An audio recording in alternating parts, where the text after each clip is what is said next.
घर को मजबूत बनानी है तो छत का आपका मजबूत होना बहुत जरूरी है। छत काफी आपकी मजबूत होनी चाहिए, उस पे किसी तरीके का कोई वाइब्रेशन ना हो और उस पे कोई भी मौसम रहे, उस पे कोई मौसम का फर्क ना पड़े, वो छत सालों साल चलनी चाहिए। तो इस वीडियो में मैं आपको 4 से 5 इंपॉर्टेंट टिप्स बताऊंगा जो कि आपको छत ढलाई से पहले, यानी कि जब छत आप ढलाई करवा रहे हो तो उस टाइम आपको बहुत ही ध्यान रखना है। चाहे आप एक मकान मालिक हो, चाहे इंजीनियर हो, ठेकेदार हो, ये जो 4-5 बातें हैं, आप अगर थोड़ा सा भी इसमें अगर इसको गौर कीजिएगा जब आपका छत का काम हो रहा हो, छत ढलाई से पहले और छत ढलाई के टाइम में, तो आपका छत काफी मजबूत बनेगा और साथ ही आपको हो सकता है आगे जो नुकसान होने वाली है वो नुकसान से बचेंगे, तो आपके पैसे का बचत भी होगी। वीडियो को डिटेल में शुरू करते हैं। यहाँ उससे पहले आपसे एक छोटी सी रिक्वेस्ट है कि पहली बार अगर मेरे चैनल पे आप वीडियो देख रहे हैं तो इसे सब्सक्राइब करके नोटिफिकेशन बेल को दबा दीजिएगा और वीडियो अच्छा लगेगा तो इसे लाइक और शेयर जरूर कीजिएगा। देखिए, सबसे पहला जो चीज होता है जब हम छत बनाते हैं तो छत की ढलाई के टाइम में हमें ये ध्यान देना है कि छत हम क्या कितना मोटा ढाल रहे हैं। बहुत बार होता क्या है कि मिस्त्री या ठेकेदार को जब आप काम दे देते हैं तो वो क्या करते हैं, थोड़ा सा वहाँ पे मटेरियल का बचत करने के लिए, पैसे की बचत करने के लिए वो छत की मोटाई को कम कर देते हैं ताकि मटेरियल कम लगेगा। वो वहाँ 5 इंच अगर छत की मोटाई होनी चाहिए तो वहाँ पे 4 इंच ही डालते हैं। तो मैं कहूँगा कि कम से कम जो छत की मोटाई होनी चाहिए वो 5 इंच की होनी चाहिए। आप उसको छत की जब ढलाई हो तो आप एक सरिया वहाँ पे डाल के, सरिया पे आप निशान लगा दें और सरिया डाल के वहाँ पे चेक कर सकते हैं कि कम से कम जो मिनिमम आपको थिकनेस रखनी है छत की वो कितनी रखनी है, 5 इंच। अगली इंपॉर्टेंट चीज है कि ग्रेड ऑफ कंक्रीट, यानी कि कितने रेशियो का हमें मसाला बनाना चाहिए अपने छत के लिए। तो देखिए, आपको M20 ग्रेड का मिनिमम जो है, कम से कम M20 ग्रेड का उसमें मसाला डालना चाहिए। अगर छत को आप चाहते हैं काफी मजबूत बनाया जाए तो M20 ग्रेड कहने का मतलब है कि आपका 1 पार्ट उसमें सीमेंट हो गया, 1.5 पार्ट उसमें सैंड हो गया और 3 पार्ट आपका एग्रीगेट यानी रोड़ी हो गई। यानी कि एक आम भाषा में मैं बता दूं तो अगर आप किसी तसले से आप 1 तसला सीमेंट ले रहे हैं तो 1.5 तसला आपको वहां पे बालू लेनी है और 3 तसला आपको गिट्टी लेनी है, उसको मिक्स करनी है, फिर आपको वो M20 ग्रेड का मसाला बना के उसी से छत की कास्टिंग करनी है। उससे कम रेशियो का मसाला आपको इस्तेमाल नहीं करना है। एक इम्पोर्टेंट चीज ये भी है कि जब आप छत के लिए मसाला जो बनाते हैं तो कई बार होता क्या है कि जो हमारे जो मसाला बनाने वाले लोग होते हैं, जो मशीन वाले होते हैं, उनको आप कितना भी समझा लीजिए लेकिन वो आपके बातों को ध्यान नहीं देते हैं। आप देखिए, होता क्या है कि जब वो मसाला बनाते हैं ना तो आपको वहां पे खड़े रह के ध्यान देना है कि मसाले में ज्यादा पानी नहीं हो। देखिए, M20 ग्रेड जो मैं बताया, अगर M20 ग्रेड का आप मसाला अपने छत में लगा रहे हैं तो उसमें इतना समझ लीजिए कि 1 बोरी का अगर मसाला बन रहा है, 1 बोरी क्या, सीमेंट का 1 बोरी सीमेंट आप डाल रहे हैं तो उसमें ज्यादा से ज्यादा 30 से 35 लीटर ही पानी इस्तेमाल होनी चाहिए। अब लोग, वो मशीन वाले उतना ध्यान नहीं देते हैं, वो बोलते हैं ठीक है ठीक है, आप हट जाते हैं, फिर वो अपने हिसाब से क्या करते हैं, पानी बढ़ा देते हैं। पानी बढ़ाने से होता क्या है कि कंक्रीट फैलाने में छत पे बहुत ही आसानी से फैल जाता है, उनका ज्यादा वहां पे मेहनत नहीं लगता है और वो जल्दी ढलाई भी हो जाता है, तो उनका टाइम भी बचता है। तो वो लोग कहते क्या है कि हाँ, आपका काम खत्म हो गया, बहुत जल्दी काम हो जाता है, इस तरीके से मैं आपका मटेरियल भी बचा दिया। लेकिन मटेरियल वहां आप पानी बढ़ा के मटेरियल तो बचा लेते हैं, आप टाइम बचा लेते हैं, लेकिन वो कहीं ना कहीं आपके छत के लिए बहुत ही नुकसान है। वो क्या होता है, बाद में उसी छत में क्रैक आता है, दरार पड़ने लगती है, श्रिंकेज होने लगता है। अगली इंपॉर्टेंट चीज है कि छत की ढलाई के लिए हम जो पहले अपने उसमें कौन सा स्टील इस्तेमाल कर रहे हैं, मतलब कितने ग्रेड का इस्तेमाल कर रहे हैं। कई बार होता क्या है कि लोग 8 mm सरिया से स्टील वहां पे स्टील बांध देते हैं, 8 mm डाया का। बहुत जगह हमने देखा है कि आर्किटेक्ट लोग जो डिजाइन बनाते हैं वो भी उसमें 8 mm का स्टील बोलते हैं कि इस्तेमाल कर लो। लेकिन दोस्तों, मेरे हिसाब से, एक थंब रूल के हिसाब से देखा जाए तो मिनिमम जो आपको 10 mm से नीचे का सरिया छत में इस्तेमाल नहीं करनी चाहिए।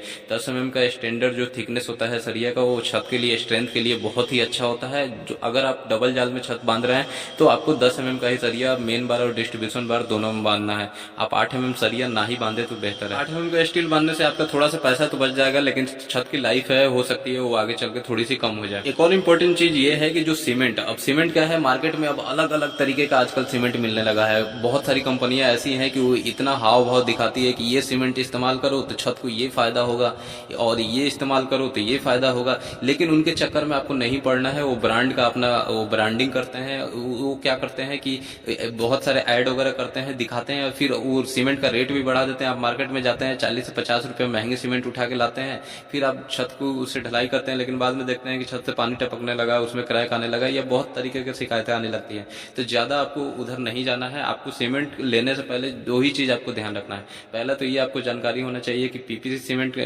कौन सा है और ओपीसी सीमेंट कौन सा है। देखिए छोटा सा मैं एक एग्जांपल यहाँ पे दे देता हूँ। ओपीसी सीमेंट से होता ये है कि जब आप छत की ढलाई करते हैं तो वो बहुत जल्दी सेट हो जाता है, मतलब 5-6 दिन में आपका पूरा छत का स्ट्रेंथ मिल जाता है। तो ज़्यादा रेनी सीजन में, मतलब बारिश का महीना है या फिर आप वो ऐसे जगह पे रहते हैं जहाँ ज़्यादा बारिश हो रही है, तो वहाँ पे आप ओपीसी सीमेंट इस्तेमाल कर ले।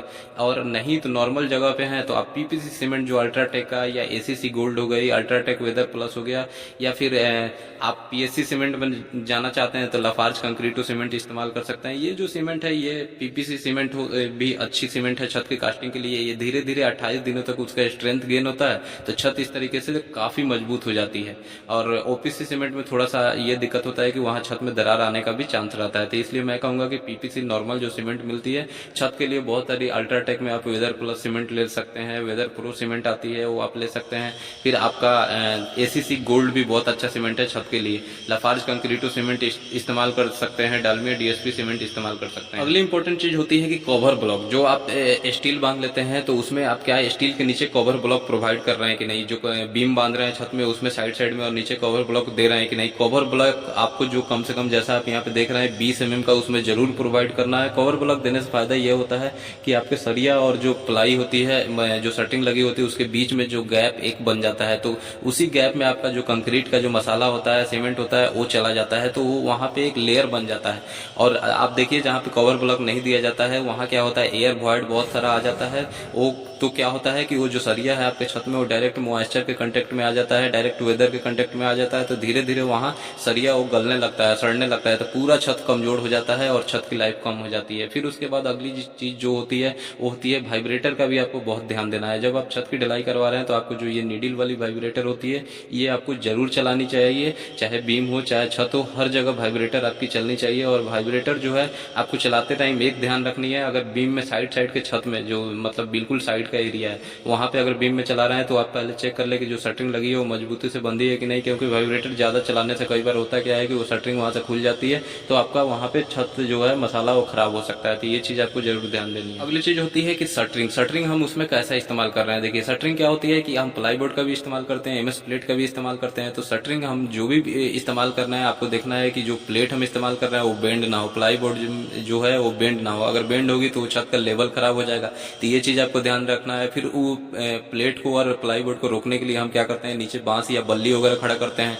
तो हमें वो चीज ध्यान रखना चाहिए कि वो बिल्कुल मजबूती से फिक्स होनी चाहिए। नीचे वो क्या डायरेक्ट आपको मिट्टी पे, अगर मान लीजिए मिट्टी है तो उस पर नहीं रखनी है, मजबूत चीज कोई पत्थर, लकड़ी के बड़े बड़े फट्टे या फिर आपको ईंट वगैरह लगा के तब उस पर प्रॉपर सीधी खड़ी होनी चाहिए। उसमें ऐसा नहीं कि दो बांस को आप ज्वाइंट कर दी या दो बल्ली को ज्वाइंट करके ऐसे लगा रहे हैं। ये ज्यादा जब लोड पड़ेगा, कंक्रीटिंग होगी तो वहां से टूट सकता है, तो आपका छत वहां से झुक जाएगा, आपका पूरा नुकसान हो जाएगा। तो ये चीज आपको शटरिंग के टाइम में जरूर ध्यान रखनी है। और शटरिंग के टाइम में जैसे आप देख रहे हैं ऊपर प्लाई बोर्ड पे और एमएस प्लेट पे आपको प्रॉपर टेपिंग करनी है, क्योंकि अगर वहां पे गैप है तो जब आप मसाला डालते हैं तो सीमेंट का पानी वहां से पूरा नीचे निकल जाता है, मसाला निकल जाता है, तो फिर क्या होता है वहां पे एयर वॉइड आ जाता है, हनीकॉम्ब आ जाता है, तो वहां से आपका जो सीमेंट है, कंक्रीट है, जो छत का वो स्ट्रेंथ है छत का वो कम हो जाएगा, वहां से जो सरिया में मॉइस्चर जाने लगेगा, सरिया खराब होने लगेगा। अब सबसे लास्ट में एक और इम्पोर्टेंट चीज आता है कि आपको छत की तराई कितने दिन करनी है। देखिए सबसे इम्पोर्टेंट चीज है कि छत का जो तराई होना है बहुत जरूरी है, चाहे आप कोई सा भी सीमेंट इस्तेमाल कर रहे हैं, छत का जो